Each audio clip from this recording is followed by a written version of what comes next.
Hello, Aubrey. How's everything going today? Are you feeling stressed today or relaxed? What's your Not mode? too stressed today.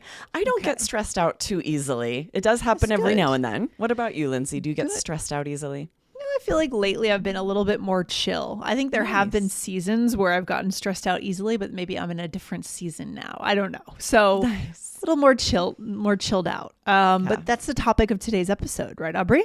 Yes, I have a feeling a lot of you out there listening are experiencing stress. I know when I was preparing for a French exam, very similar to IELTS, to be certified to teach, that was a stressful time. It took a lot of my time, and I had a lot going on in my life as well, just like you all do. So I imagine that you are dealing with stress. We got a great question about this, and we're going to give you some great tips today on managing it. Yes. So I'm going to read the question. This came from one of our amazing IELTS webinars that we do sometimes. This is from Samin. And Samin says, how can I control my stress? When I want to talk with someone, I get an unbelievable amount of stress and all my body and even my voice starts to tremble and I forget even simple words. And this can come up on IELTS, right?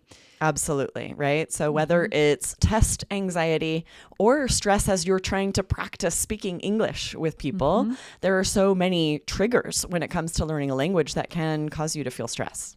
Oh my gosh, that's why we're going to get into this. So we found an article from the Mayo Clinic and we've taken a couple of ideas from there. So we're fully crediting them, but then we're also adding our own takes, our own ideas and our own critiques and thoughts here, Aubrey, right?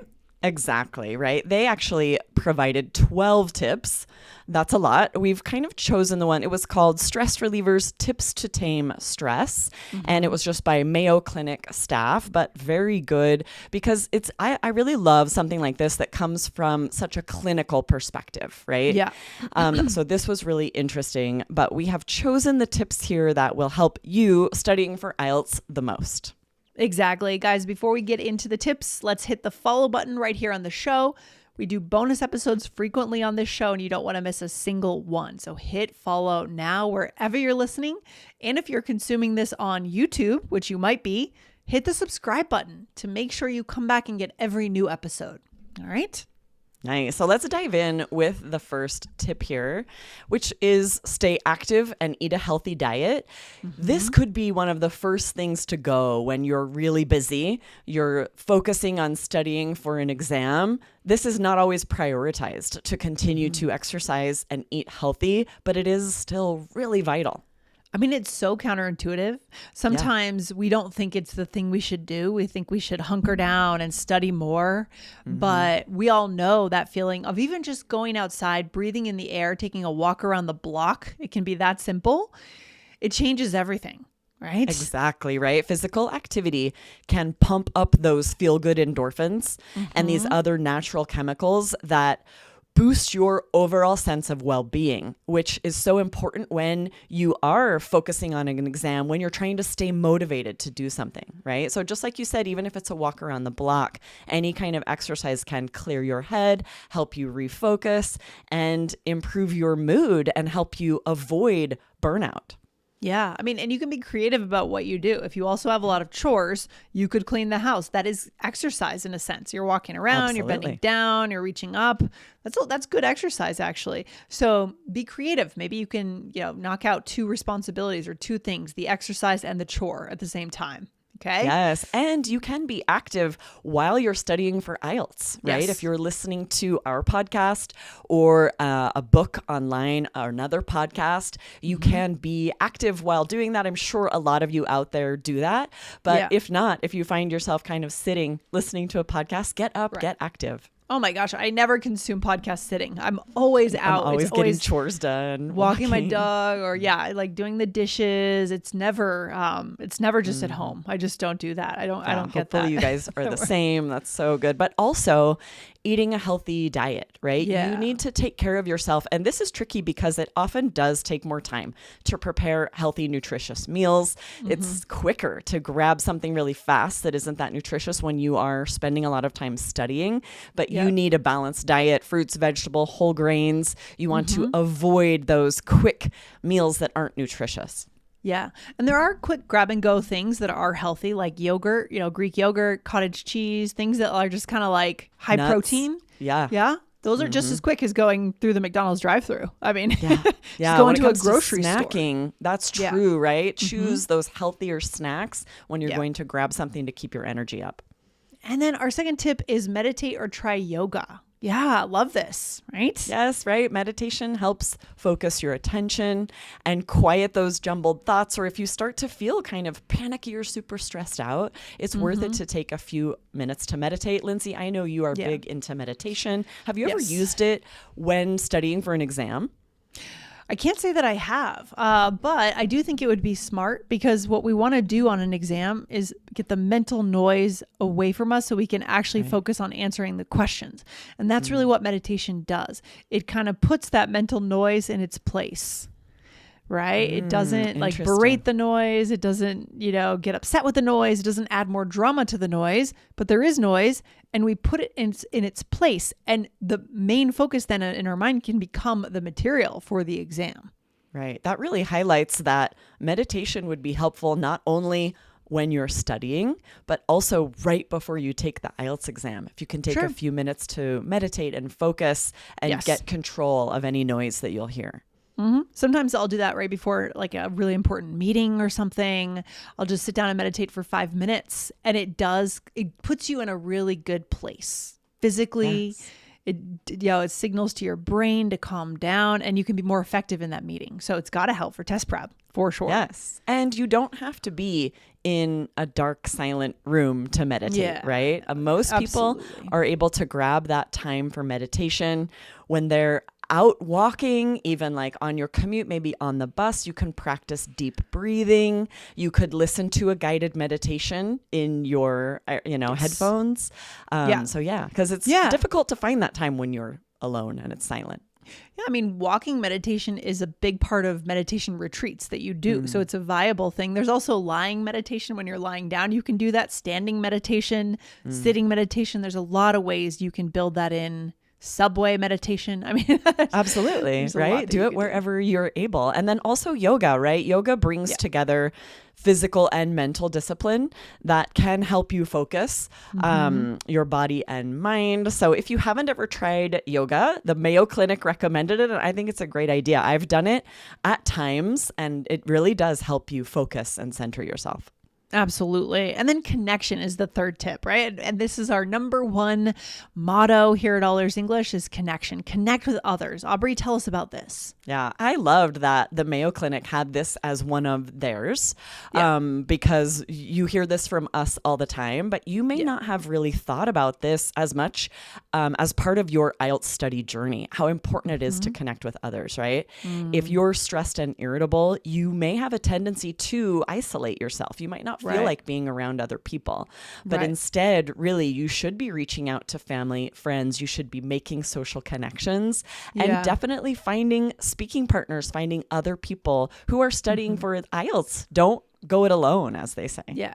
Maybe in college you camped out in the library during finals week for like 4 days in a row, but you're an adult now, right? And we have new skills as an adult. And we know that to be healthy, we need that balance of connection and socialization. So do it differently than how you did things in college, right? Yes. And learning a language is very different than memorizing facts for like a biochemistry exam, right? Yeah, it that's should be social.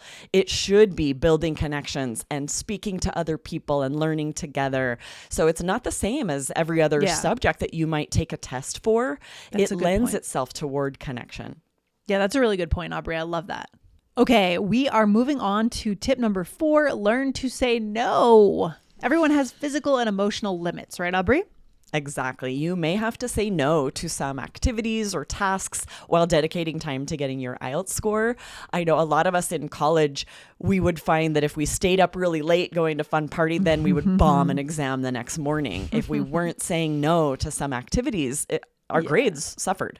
Yeah, it might sound counterintuitive with tip number 3, but it's quality, not quantity, right? Exactly. So how high quality is that socializing experience going to be? You can make those choices, right? Exactly. And it's not just about saying no to like social activities. It also might be time spent on other tasks or hobbies. If you feel yourself approaching burnout, you just don't have time to do everything you need done. You have to prioritize yourself. Take a break from IELTS study if needed. Take a break from other tasks that are taking your time, or figure out how to manage that time. Plan out each time segment so that you have, it's very clear what you're going to do when, so that you can say no to the things that you need to. It definitely requires more intention around your schedule, right? Definitely. Yes, 100%. All right. Next one is get enough sleep. I love this. I can even notice a shift from a day-to-day perspective on, like, I feel like I got a lot of good sleep last night, and then I checked my aura, which I don't recommend getting an aura ring or any kind of ring, just because it really makes you crazy about your sleep. But so I noticed, oh, wow, I did get a lot of deep sleep and REM sleep.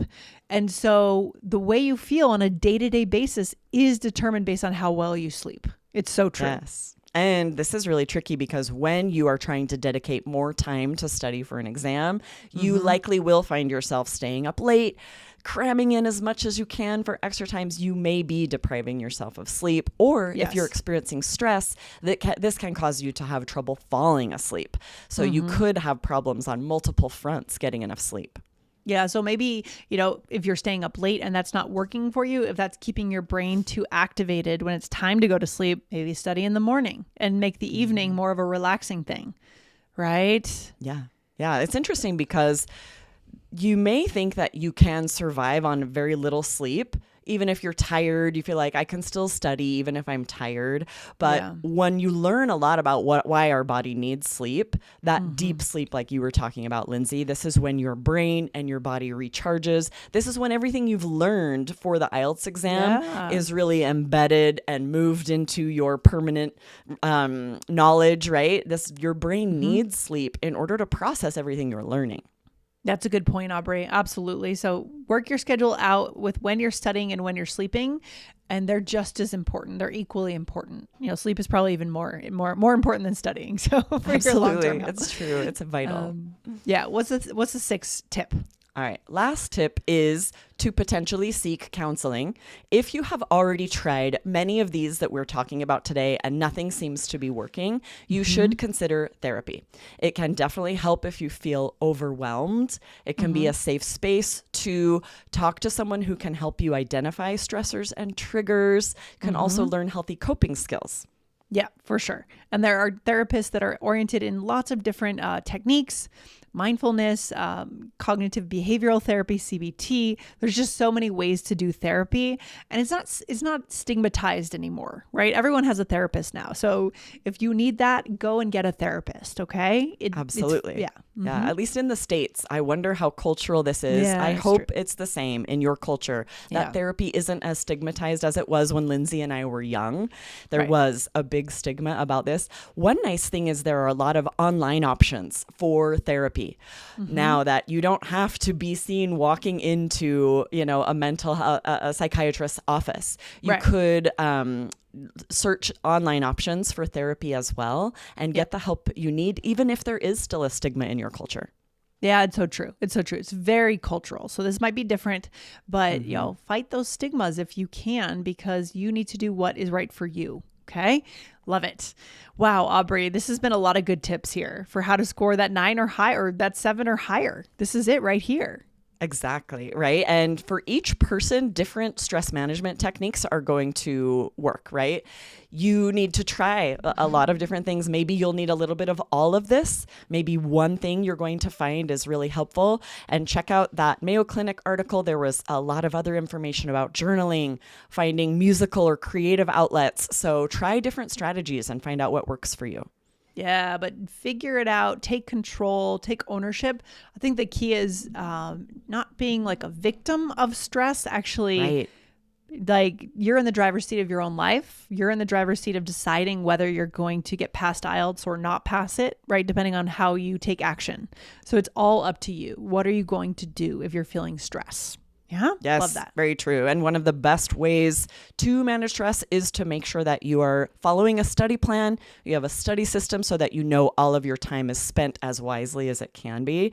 So definitely, if you have not yet signed up for our course and you need that study plan, you can find it at allearsenglish.com/keys, KEYS. All right. Sounds good, Aubrey. We'll talk to you soon. Have a good day. Awesome. See you guys next time. Bye.